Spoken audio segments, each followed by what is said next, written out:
If you're over 60, there's a very common health trap that looks healthy on the surface. You hear the word seeds, and you assume they're automatically good. So, you sprinkle them on oatmeal, toss them into salads, or snack on them between meals. But your body after 60 doesn't handle everything the way it did at 30.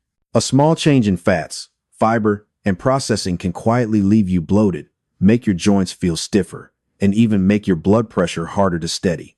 And you end up thinking, well, that's just aging. Medicine has a name for the slow, low-grade inflammation that can build with age.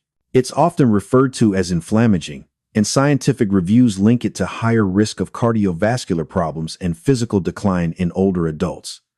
And that's why this matters. The issue isn't that all seeds are bad. The issue is which seeds, how much, and the form you're eating them in. Whole seeds, heavily roasted and salted, or hidden inside refined oils and ultra-processed foods.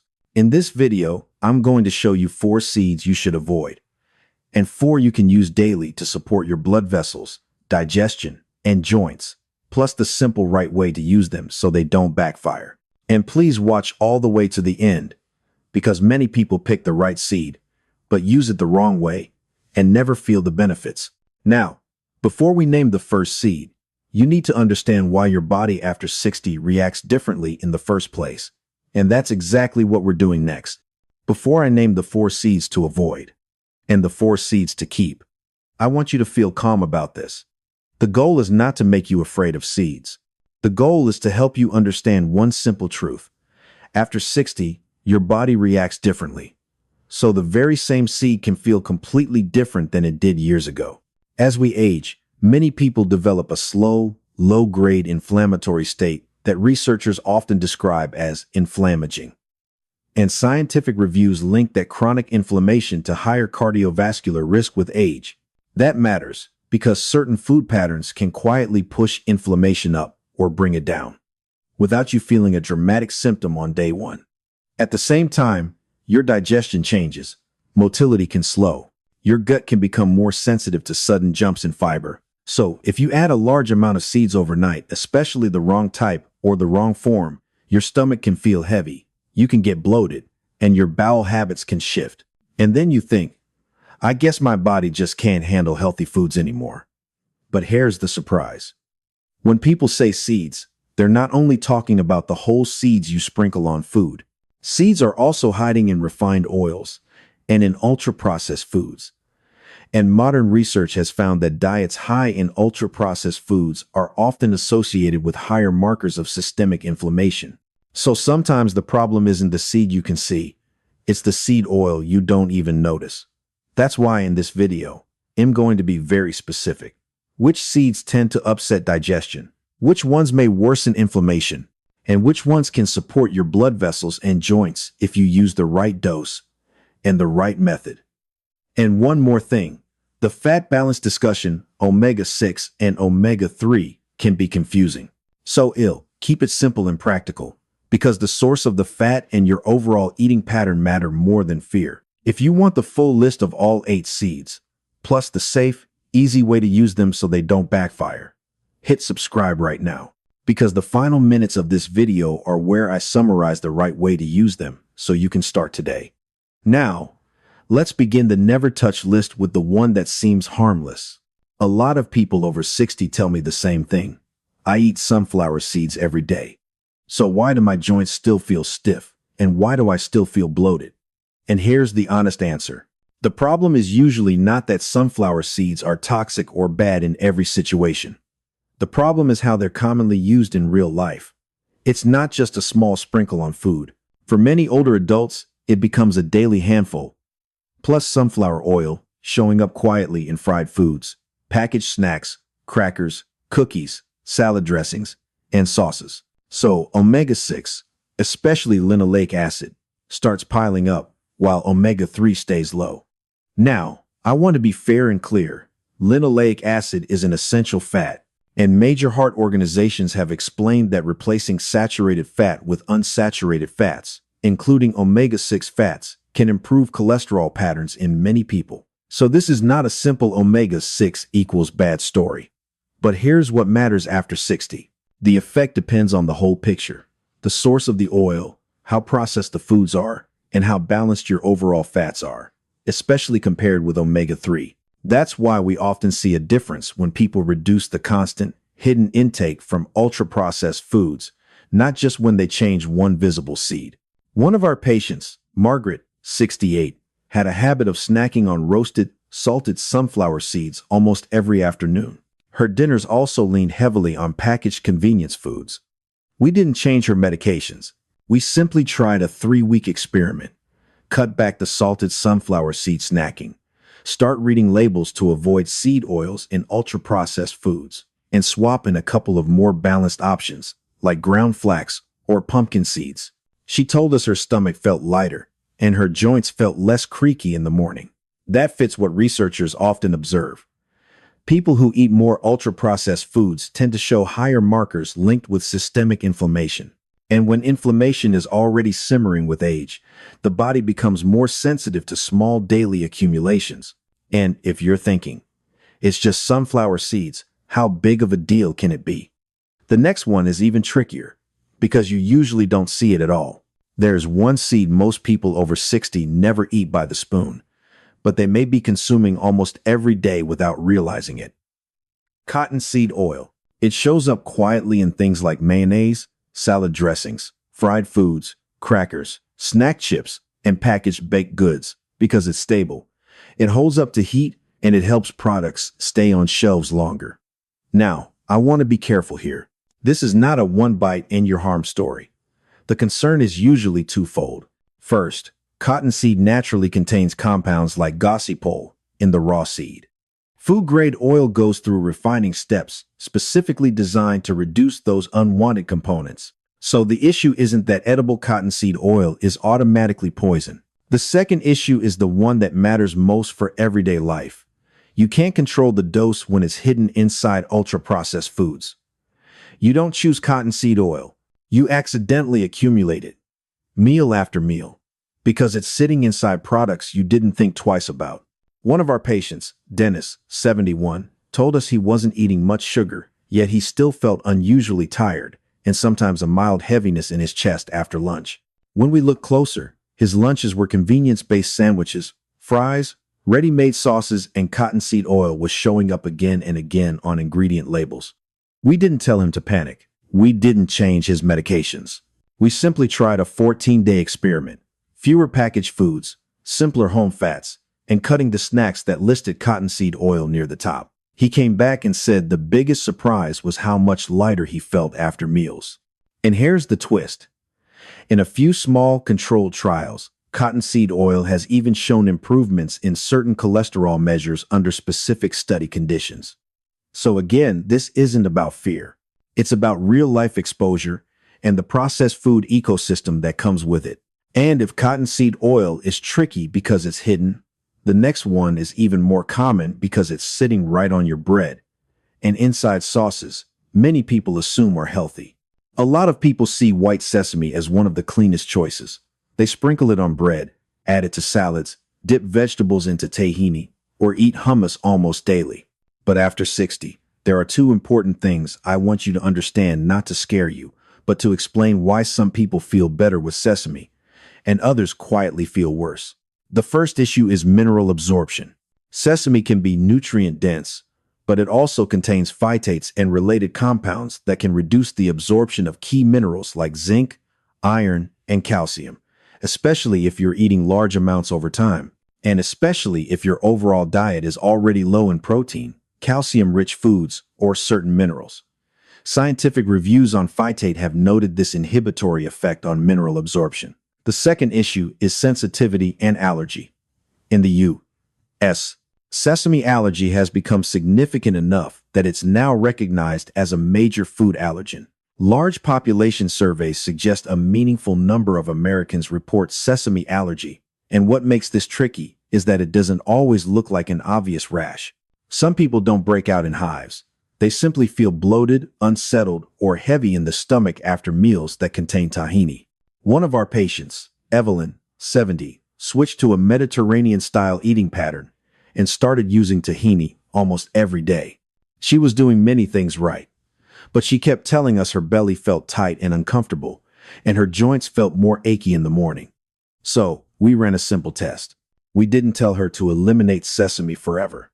We simply reduced tahini to a few times per week and shifted her daily fats towards simpler options. She came back and said the biggest surprise was how much lighter her stomach felt. If this is already making you rethink what you've been doing, tap like on this video, because the next part is about the super seed many people drink every day to help digestion. And when it's used the wrong way, it can actually become risky. This is the part I want you to hear very carefully, because this super seed is marketed like a digestive miracle. But for people over 60, using it the wrong way can become risky. And talking about chia seeds, chia itself is not evil. The problem is how many people take it. They pour dry chia straight into their mouth and chase it with water, or they dump a large amount into yogurt and eat it immediately. Chia can absorb water and swell aggressively, forming a thick gel. And in medical literature, there have been case reports of esophageal blockage linked to dry chia, especially when someone swallows it dry and then it expands after contact with liquid, particularly in people who already have swallowing issues or narrowing of the esophagus. Let me make this feel real. One of our patients, Raymond, 73, saw online that chia was good for the gut, so he started taking it every morning. But he did it the fast way. A tablespoon of dry chia, then a drink of water afterward. Within days, he began feeling a sticking sensation when he swallowed, throat discomfort, and he started eating less because it didn't feel right. Thankfully, he stopped early and got checked. Since then, we've had a very clear rule for older adults. If you use chia, you must use it the safe way. And the safe way is simple. Soak it first until it fully expands. Give it at least 10 to 15 minutes. Start small, like a teaspoon. Drink enough fluids during the day. And if you've ever had trouble swallowing, severe reflux, or you've been told you have any narrowing in the esophagus, talk to your clinician before making chia a daily habit. Now that you know why chia used incorrectly belongs on the avoid list, we're about to flip the script. Because next, we start the 4 seeds you can use daily. And the first one sounds familiar, but when you use it correctly, the difference can be very real. Now we move into the keep list. And I want to start with one that sounds familiar, but is often used the wrong way: black sesame. Black sesame is not magic, but it does have something that can matter after 60. Sesame contains natural antioxidant compounds called lignans, especially sesamin and sesamolin, which have been studied for their relationship to oxidative stress and inflammatory signaling. And after 60, many people become more sensitive to that quiet, daily drain, waking up not fully refreshed. Joints feeling rusty, dry skin, lower stamina. Things that don't explode into a crisis overnight, but slowly pull you down week after week. In a small study involving postmenopausal women, adding sesame into the diet was associated with improvements in certain lipid measures and antioxidant-related markers. And larger reviews looking at sesame and sesame-based interventions have reported clinical trials, where some groups saw changes in cholesterol patterns and even blood pressure, though the results are not always perfectly consistent across every study. So again, the goal here is not hype.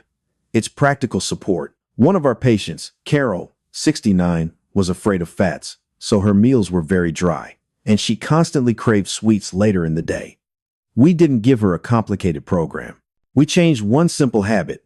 Each morning, she used 1 to 2 teaspoons of lightly toasted, ground black sesame or black sesame powder mixed into oatmeal or yogurt, and she kept it consistent for 3 to 4 weeks.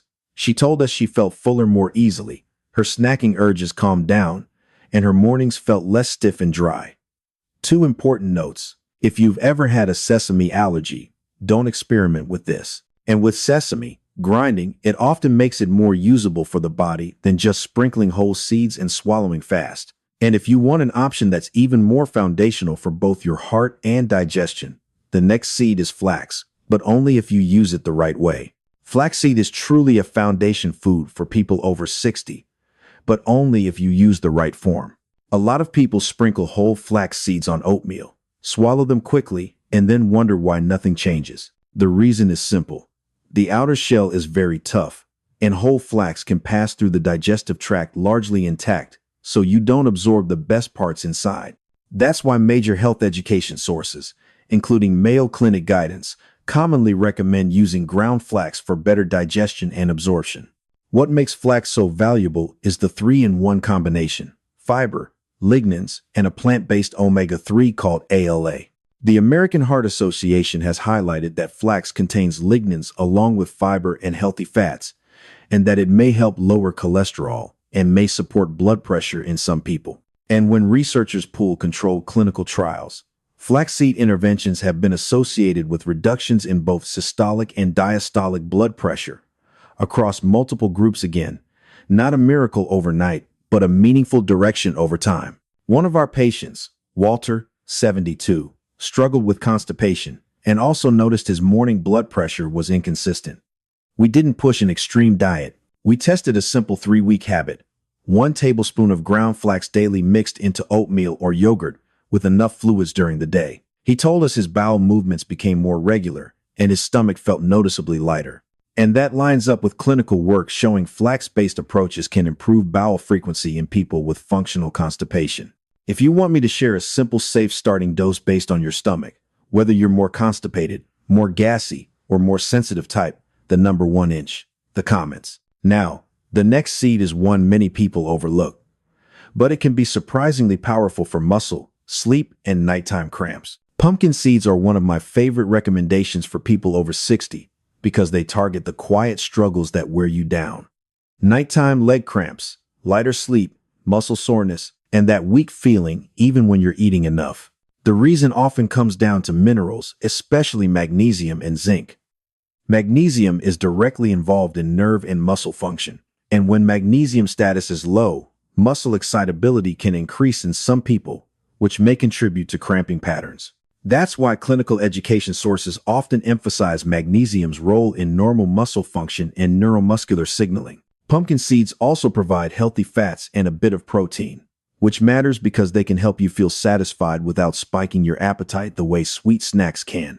And while pumpkin seeds are not medicine, there have been controlled studies where pumpkin seed interventions or pumpkin seed-based products showed favorable shifts in certain metabolic or lipid-related measures in specific groups. Again, not a cure, but a supportive direction. One of our patients, Nancy, 74, told us her sleep was very fragmented. She would wake around 2 or 3 a.m., and she often had calf cramps that made it harder to settle back down. We didn't rush to add supplements. We tried something simple for 2 weeks. In the late afternoon or early evening, she ate a small handful of unsalted pumpkin seeds, about 1 to 2 tablespoons chewed slowly, stayed hydrated during the day, and reduced salty snack foods at night. She reported that her cramps gradually eased, and her sleep felt less jolting, like her body wasn't snapping awake as often. Here's the simple way to do it: choose lightly roasted unsalted pumpkin seeds. If you have high blood pressure, avoid heavily salted versions. And don't eat a giant bowl because the goal is steady support, not a calorie overload. Now we come to the champion seed on the keep list: hemp seeds.